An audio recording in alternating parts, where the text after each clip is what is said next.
Amém. A palavra de hoje é: o fogo arderá continuamente sobre o altar e não se apagará.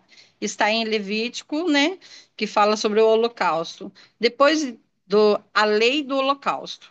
Depois despirá as suas vestes e vestirá as outras vestes e levará a cinza fora do arraial, para um lugar limpo, e o fogo sobre o altar arderá nele, e não se apagará, mas o sacerdote acenderá a lenha nele a cada manhã, e sobre ele porá em ordem o holocausto, e sobre ele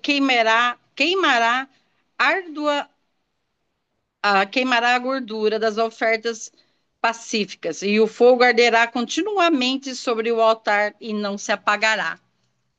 E eu estava vendo, né, e fui pesquisando, e o Espírito Santo me falando, me mostrando, ele me conduzia aos versículos onde que eu tinha que falar. E até agora eu fico, sabe, assim, extasiada sobre o poder do Espírito Santo, como ele tem usado. Não sou eu, viu, irmãs, é o Espírito Santo. A vontade que eu tenho é só de chorar, de alegria, de saber que Deus está aqui nesse lugar agora. Tem até um louvor que fala sobre isso aí, depois eu vou cantar. Em muitas leis, já inicia no de Levítico 6, né, do 11 ao 3, né? Em muitas leis de Deus, que Deus deu a Israel, a lei é acerca do holocausto. Havia muito ritual no momento a oferecer o holocausto. Tudo tinha que ser feito segundo o que Deus havia ensinado. No versículo 12 do 13, do Levítico, o Senhor diz a Moisés que o fogo permanecerá aceso continuamente sobre o altar. Oh, aleluia!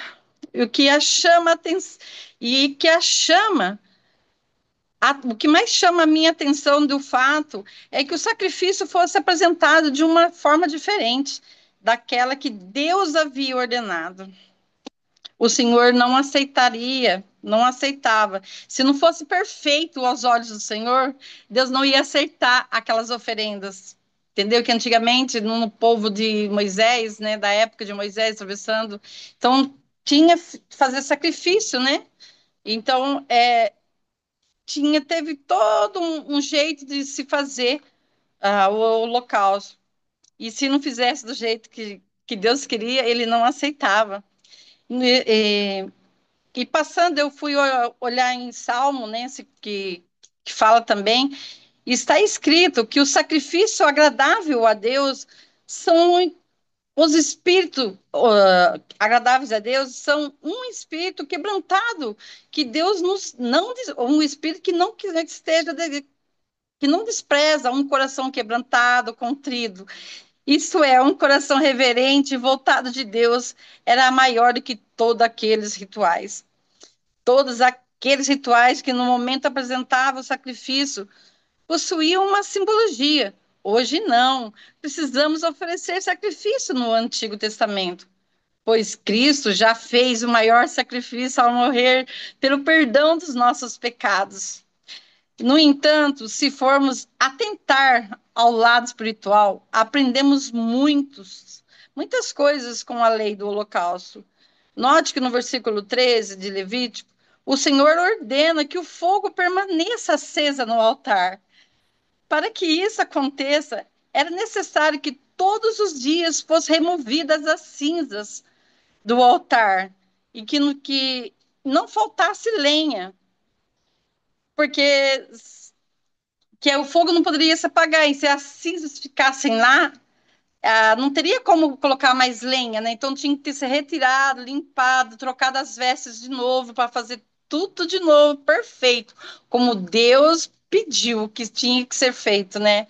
E se olhamos para um outro lado simbólico, a retirada da cinza nos lembra da limpeza de hoje, o altar do sacrifício somos nós, o nosso corpo. Logo, esta passagem nos mostra a importância e que permanecemos em santidade para que a nossa adoração seja aceita. Se a gente estiver limpo, com o coração contrito, a nossa adoração vai ser aceita, que nem hoje começou o dia de adoração ao Senhor. Os louvores são deixados lá na congregação. Gente, é maravilhoso. Se não for de coração limpo, puro, não vai ser aceito. Então, cada oração eu ouço, eu ponho. Ao invés de colocar meus louvores hoje, eu coloquei a congregação para me ouvir as mensagens, a pregação da manhã. Então, a gente sente, né? Então a gente fica quebrantado mesmo, né? É lindo mesmo. Permanecemos, né? Que a adoração seja aceita. Olhando ainda pelo lado espiritual, lembramos que essa chama, a chama acesa, representa uma das evidências da presença do Espírito Santo em nossa vida. É ele que convence o homem do pecado, da justiça, do juízo. Só ele pode transformar a vida do homem que tem o Espírito, que produz o fruto do Espírito. Em Gálatas também fala, né? É ele que produz em nós o desejo de buscar cada vez mais a presença de Deus e nos leva a nos aproximar de Deus a tal ponto de renunciarmos os prazeres da carne.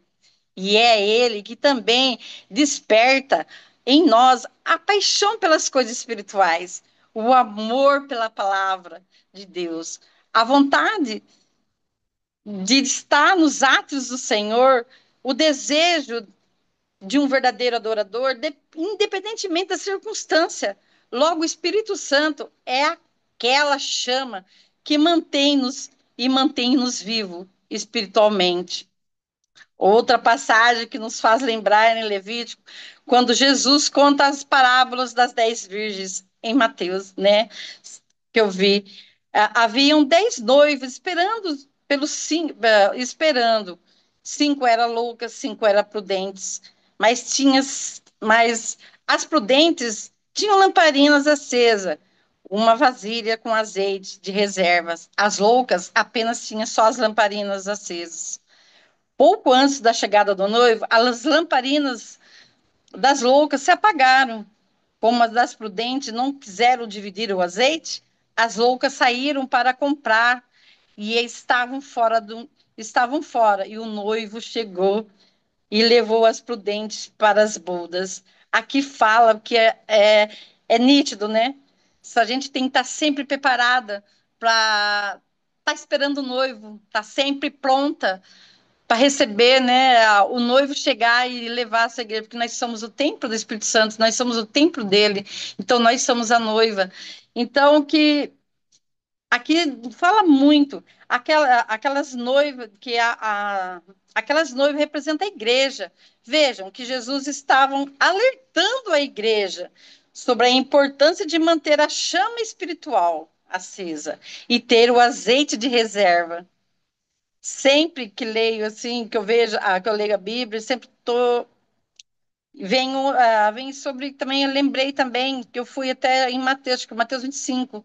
Lembro que da multiplicação do azeite, que foi em Reis, eu acho, em Reis. Fala sobre a multiplicação do azeite. O profeta mandou o quê?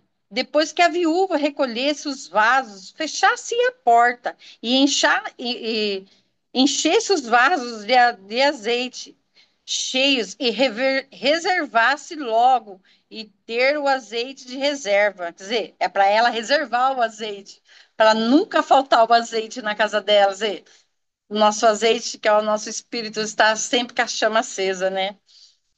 E ter um momento nosso, em nossos lares, para ficarmos sós, para nos buscarem no secreto, ou seja, ter um momento, né, na nossa casa com Deus, estudando a palavra, orando. E é assim que nos enchemos do Espírito Santo.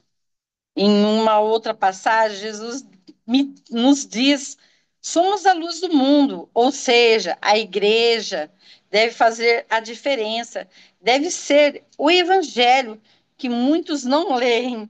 Tem muitas pessoas que falam que lê a Bíblia, mas abre lá, abre colar, não lê a palavra certamente, assim, do início ao fim, ou faz, né? Tem muitos que não conhecem a Bíblia inteira, né? Como nós que já temos um certo tempo, então eu faço a leitura bíblica há muito tempo, todos os anos eu faço. E aqui fala, né, que muitos não leem que está escrito, que quem está em Cristo deve andar com ele, an- andar com Jesus. Na passagem, a mulher sunamita, que está em Reis também, vemos que dá testemunho de Eliseu para o seu marido, dizendo ter observado que aquele homem que passava ali era um homem santo de Deus. Isso é ser luz, é viver o evangelho de uma tal maneira que veja o Deus em você, Deus em você, Deus em nós, né? Aquelas lamparinas, né, que fala em Mateus, representa a nossa vida espiritual. O azeite apresenta o Espírito Santo em nós. Logo, a chama acesa é a evidência dessa presença. Uma lamparina, uma candeia, como uns falam, só permanece acesa se nele houver azeite. Jesus, nessa passagem, está levando de volta a Levítico, nos fazendo entender que a chama não pode se apagar e que não podemos deixar de cuidar dessas vidas e que deixar na nossa vida, né, e tirar de nós do amor das coisas que vêm do alto. Lembremos, né, que Jesus sempre nos diz, buscai primeiro o reino de Deus. O apóstolo Paulo fala na carta dos Colossenses, né? Pensai nas coisas do alto, não nas coisas daqui da terra. A chama só permanece acesa se permanecemos focados no nosso olhar em Cristo. Temos lutas, temos aflições, ambições, mas nada pode tirar o lugar de Deus em nossa vida. O amor, o amor por Ele deve vir em primeiro lugar, sempre. Não permita que os escândalos tragam frieza em teu coração.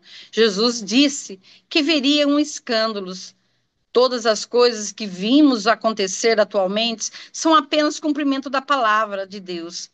Devemos manter os nossos olhos fitos em Jesus, o autor, consumidor da nossa fé. Ele é o nosso referencial. O homem é falho e só Jesus é perfeito. Que cada dia venhamos buscar mais da presença em nossas vidas, a presença de Deus em nossas vidas, que a chama do Evangelho permaneça acesa em nossos corações e que nada nos tire da presença de Deus. A expressão chama acesa numa pregação significa manter acesa a nossa fé na palavra de Deus. Manter a chama acesa da fé significa lutar contra os pecados e priorizar a Deus. Manter a chama acesa da palavra de Deus significa manter o fervor no coração, ouvindo a palavra de Deus e aprendendo e a conhecendo. A responsabilidade de manter a chama acesa é do próprio indivíduo, não dos seus pais, que muitos falam, né, que eu não vim do berço evangélico. Eu também não vim do berço evangélico. E, e com 6 anos eu me converti, quer dizer, com 6 anos eu comecei a ir na igreja com uma vizinha. Então, não é dos nossos pais, e nem dos nossos cônjuges, e nem dos nossos líderes. Manter a chama acesa significa estar atento à palavra de Deus e não permitir as circunstâncias que nos prende. A Bíblia diz que o fogo deve ser mantido aceso no altar. Não devemos e não devendo ser apagado. A chama nunca pode se apagar. Ela tem que estar sempre acesa, sempre no primeiro amor. Amém, irmãs? Essa aqui foi a palavra que Deus me deu. Está queimando no meu coração desde de sábado que eu fui convidada pelas irmãs. Que a chama não se apaga, que ela sempre seja permanente no nosso coração, né? e que a gente possa levar a nossa palavra, semear e ir além. Quem falava, diria que um ano atrás eu estaria aqui, uns 2 anos atrás eu estaria aqui ministrando. Eu recebi sim uma palavra do Senhor. Dentro de um leito do hospital, eu recebi que eu estaria ministrando para muitas nações, mas não sabia como. Depois que eu saí do quarto, eu estava afastada ainda do Senhor. Eu falei assim, nossa, mas como, né? Do jeito que eu tô hoje, né? Assim, tudo que eu tinha não daria para mim estar em várias nações. E hoje estou aqui ministrando, levando a palavra para vocês, do meu jeito simples, mas do meu jeito que Deus me usa. Amém? Que Deus abençoe pela oportunidade que vocês me deram esta tarde e esta noite aí, né, em outros países também. Que Deus abençoe e que Deus seja a nossa chama acesa sempre, né? Que ela nunca se apague e nunca se apagará. Amém? Deus abençoe. Irmã Valda?